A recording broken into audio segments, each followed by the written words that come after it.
ಇನ್ನು ವಿರೋಧಿಗಳಿಗೆ DCM D K Shivakumar counter ಕೊಟ್ಟಿದ್ದಾರೆ. ಪಕ್ಷದ ಅಧ್ಯಕ್ಷನಾಗಿ ಮಾಡಿರೋದು ಮನೆಯಲ್ಲಿ ಕೂರಿಸೋದಕ್ಕ? ನನ್ನ ಸ್ಟ್ರೆಂತ್, ನನ್ನ ವೈಬ್ರೇಷನ್ ಏನು ಅಂತ ಗೊತ್ತು. ಯಾರ್ಯಾರಿಗೆ ಏನೇನು ಮಾಡಬೇಕು ಅದನ್ನು ಮಾಡಬೇಕು. ಅಧ್ಯಕ್ಷನಾಗಿದ್ದೀನಿ, ಪಕ್ಷವನ್ನು ಮುನ್ನಡೆಸುವ ಜವಾಬ್ದಾರಿ ಇದೆ. ನನ್ನನ್ನು ಮನೇಲಿ ಕೂರೋದಕ್ಕ ಪಕ್ಷ ನನ್ನ ಅಧ್ಯಕ್ಷನಾಗಿ ಮಾಡಿರೋದು? ನನ್ನ ಸ್ಟ್ರೆಂತ್ ಏನು, ನನ್ನ ವೈಬ್ರೇಷನ್ ಏನು ಅಂತ ಗೊತ್ತಿದೆ. 5 ವರ್ಷದಿಂದ ಅಧ್ಯಕ್ಷನಾಗಿದ್ದೀನಿ.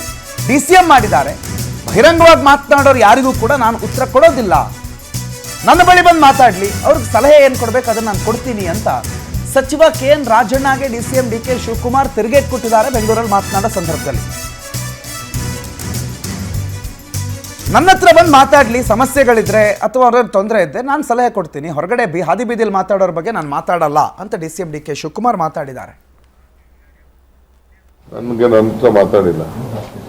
ನಾನು ಪ್ರೆಸ್ಸಲ್ಲಿ ಮಾತಾಡಿದ್ರೆ ಯಾರಿಗೂ ಉತ್ತರ ಕೊಡಲ್ಲ. ನಾನು ನನ್ನ ಹತ್ರ ಬಂದು ಏನಾದ್ರು ಮಾತಾಡಿದ್ರೆ ನಾನು ಏನು ಬೇಕು ಗೈಡ್ ಮಾಡ್ತೀನಿ. 2025ರ ಮಹಾಶಿವರಾತ್ರಿಗೆ ಸ್ವಾಗತ. ಈ ರಾತ್ರಿಯನ್ನ ಧ್ಯಾನದಲ್ಲಿ ತನ್ಮಯರಾಗುವ ಅನುಭವವಾಗಿಸಲಿದ್ದೀವಿ. ಸಂಗೀತ, ನೃತ್ಯ, ಧ್ಯಾನ ಮತ್ತು ಉತ್ಸವಗಳಿಂದ ಕೂಡಿದ ರಾತ್ರಿ. ಇದು ನನ್ನ ಹಾರೈಕೆ ಮತ್ತು ಆಶೀರ್ವಾದ. ಇದು ಕೇವಲ ಜಾಗರಣೆಯ ರಾತ್ರಿಯಾಗದೆ ನಿಜ ಜಾಗೃತಿಯ ರಾತ್ರಿಯಾಗಬೇಕು. ಎಲ್ಲಕ್ಕಿಂತ ಹೆಚ್ಚಾಗಿ ಈ ಮಹಾಶಿವರಾತ್ರಿಯಂದು ಶಿವನ ಸಂಘದಲ್ಲಿದೆ. ಸರ್, ಪದಾಧಿಕಾರಿಗಳ ಪಟ್ಟಿ ಏನಾದ್ರು ಹೈಕಮಾಂಡ್ ನಾಯಕರು ಕೊಟ್ಟಿದ್ರೆ ಸರ್? ಮೊನ್ನೆ ಒಂದು ಮಾತು ಹೇಳಿದ್ರಿ, ಯಾರು ಪಕ್ಷದ ಕೆಲಸ ಮಾಡ್ತಾರೋ ಅವ್ರಿಗೆ ಆದ್ಯತೆ ಅಂತ ಹೇಳಿ.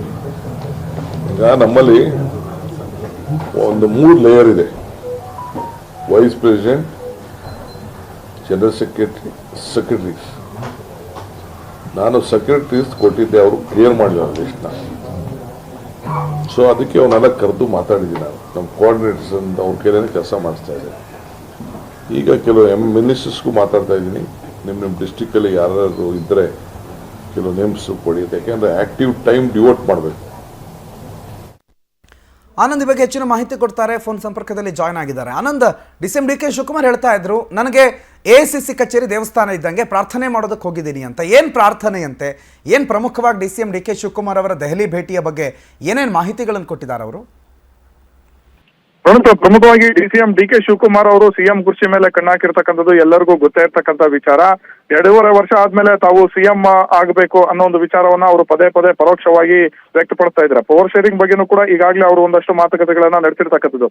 ಆದ್ರೆ ಈ ಕಡೆ ಪ್ರಮುಖವಾಗಿ ಡಿ ಕೆ ಶಿವಕುಮಾರ್ ಅವರಿಗೆ ಹುದ್ದೆಯನ್ನ ತಪ್ಪಿಸೋದಕ್ಕೆ ವಿರೋಧಿ ಬಣದ ನಾಯಕರು ಬಹಳಷ್ಟು ಒಂದು ಕಸರತ್ತನ್ನ ನಡೆಸ್ತಾ ಇದ್ದಾರೆ. ಬಹಿರಂಗವಾದಂತಹ ಒಂದು ಸ್ಟೇಟ್ಮೆಂಟ್ ಗಳನ್ನ ಕೊಟ್ಟು ಅವರನ್ನ ವೀಕ್ ಮಾಡ್ತಕ್ಕಂಥ ಒಂದು ಪ್ರಯತ್ನಗಳನ್ನ ನಡೆಸ್ತಾ ಇದ್ದಾರೆ. ಇದರಿಂದ ಡಿ ಕೆ ಶಿವಕುಮಾರ್ ಅವರು ಕೆರಳಿ ಕಂಡವಾಗಿರ್ತಕ್ಕಂಥದ್ದು. ಹಿನ್ನೆಲೆಯಲ್ಲಿ ಡಿ ಕೆ ಶಿವಕುಮಾರ್ ಅವರು ನಿನ್ನೆ ದೆಹಲಿಗೆ ಹೋದಂತ ಸಂದರ್ಭದಲ್ಲಿ KC ವೇಣುಗೋಪಾಲ್ ಅವರನ್ನ ಭೇಟಿ ಮಾಡಿ ಒಂದಷ್ಟು ಮಾತುಕತೆಯನ್ನ ನಡೆಸಿರ್ತಕ್ಕಂಥದ್ದು. ಪ್ರಮುಖವಾಗಿ ಇವರ ಬಹಿರಂಗ ಹೇಳಿಕೆಗಳಿಗೆ ಒಂದು ಬ್ರೇಕ್ ಹಾಕಬೇಕು, ಜೊತೆಗೆ ಈ ರೀತಿ KPCC ಅಧ್ಯಕ್ಷರ ಬದಲಾವಣೆ ಏನ್ ಮಾತಾಡ್ತಾರೆ ಅಂತವರ ವಿರುದ್ಧ ಕ್ರಮವನ್ನ ಜರುಗಿಸಬೇಕು ಅಂತ ಹೇಳಿ ಆಗ್ರಹ ಮಾಡಿರ್ತಕ್ಕಂಥದ್ದು. ಇದೇ ಅಲ್ಲದೆ ತಮ್ಮ ವಿರೋಧಿಗಳಿಗೆ ಡಿ ಕೆ ಶಿವಕುಮಾರ್ ಅವರು ಇವತ್ತು ಪ್ರೆಸ್ ಮೀಟ್ ಮಾಡಿ ಟಕ್ಕರನ್ನ ಕೊಟ್ಟಿರ್ತಕ್ಕಂಥದ್ದು. ಪ್ರಮುಖವಾಗಿ ನಾಯಕತ್ವದ ಬದಲಾವಣೆ ವಿಚಾರವಾಗಿ ಪದೇ ಪದೇ ಯಾರು ಮಾತಾಡ್ತಾರೆ ಅವ್ರಿಗೆ ಕೌಂಟರ್ ಅನ್ನ ಕೊಟ್ಟಿದ್ದಾರೆ. ನನ್ನ ಸ್ಟ್ರೆಂತ್ ಏನು, ನನ್ನ ಒಂದು ಕೆಪಾಸಿಟಿ ಏನು ಅಂತ ನಮ್ಗೆ ಗೊತ್ತಿದೆ. 5 ವರ್ಷಗಳಿಂದ KPCC ಅಧ್ಯಕ್ಷರಾಗಿದ್ದೀನಿ, ಜೊತೆಗೆ ಪಕ್ಷ ನನಗೆ DCM ಹುದ್ದೆ ಕೊಟ್ಟಿದೆ. 89ರಿಂದಲೂ ಕೂಡ ನಾನು ಮಂತ್ರಿ ಆಗಿದ್ದೀನಿ. ಸುಮ್ಮನೆ ನನ್ನ ಮನೆಯಲ್ಲಿ ಕೂರಿಸೋದಕ್ಕೆ ಇಷ್ಟೊಂದು ಅಧಿಕಾರವನ್ನ ಹೈಕಮಾಂಡ್ ಕೊಟ್ಟಿದ್ಯಾ ಅನ್ನೊಂದು ಪ್ರಶ್ನೆಯನ್ನ ಮಾಡಿರ್ತಕ್ಕಂಥದ್ದು.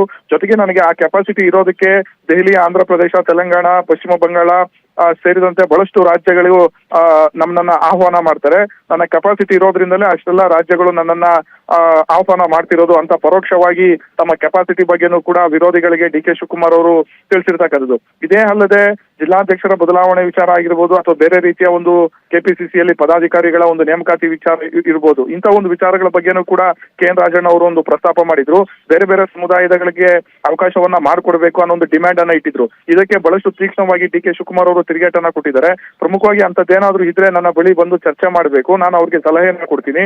ಅದೇ ರೀತಿ ಅದನ್ನ ಬಿಟ್ಟು ಮಾಧ್ಯಮಗಳ ಮುಂದೆ ಮಾತನಾಡೋರಿಗೆಲ್ಲ ನಾನು ಪ್ರತಿಕ್ರಿಯೆಯನ್ನ ಕೊಡೋದಿಲ್ಲ, ನನ್ನ ಬಳಿ ಬಂದು ಮಾತನಾಡ್ಲಿ ಅನ್ನೋ ಒಂದು ಸ್ಪಷ್ಟವಾದಂತ ತಿರುಗೇಟನ್ನ ಡಿ ಕೆ ಶಿವಕುಮಾರ್ ಅವರು ಕೊಟ್ಟಿರ್ತಕ್ಕಂಥದ್ದು. ಒಟ್ಟಿನಲ್ಲಿ ಈಗ KPCC ಅಧ್ಯಕ್ಷರ ಬದಲಾವಣೆ ಮತ್ತೆ ಸಿಎಂ ಬದಲಾವಣೆ ವಿಚಾರ ಆದ್ಮೇಲೆ ಈಗ ನಾಯಕತ್ವ ವಿಚಾರವಾಗಿ ಡಿ ಕೆ ಶಿವಕುಮಾರ್ ಮತ್ತೆ ಸಿದ್ದರಾಮಯ್ಯ ಬಣದ ನಡುವೆ ಒಂದು ರೀತಿ ಗದ್ದುಗೆ ಗುದ್ದಾಟ ಶುರುವಾಗಿರ್ತಕ್ಕಂಥದ್ದು.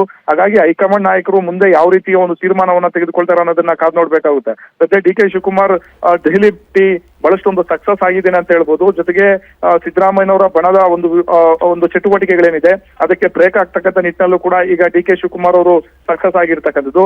ಆ ಒಂದು ಖುಷಿಯಲ್ಲೇ ಇವತ್ತು ದೆಹಲಿಯಿಂದ ಬಂದ ತಕ್ಷಣವೇ DCM DK ಶಿವಕುಮಾರ್ ಅವರು ಸುದ್ದಿಗೋಷ್ಠಿಯನ್ನ ಮಾಡಿ ಪರೋಕ್ಷವಾಗಿ ತಮ್ಮ ವಿರೋಧಿಗಳಿಗೆ ಸಂದೇಶವನ್ನು ರವಾನೆ ಮಾಡಿದ್ದಾರೆ. ಪ್ರಣುತ್. ರೈಟ್, ಥ್ಯಾಂಕ್ ಯು ಆನಂದ್ ಮಾಹಿತಿಗೆ.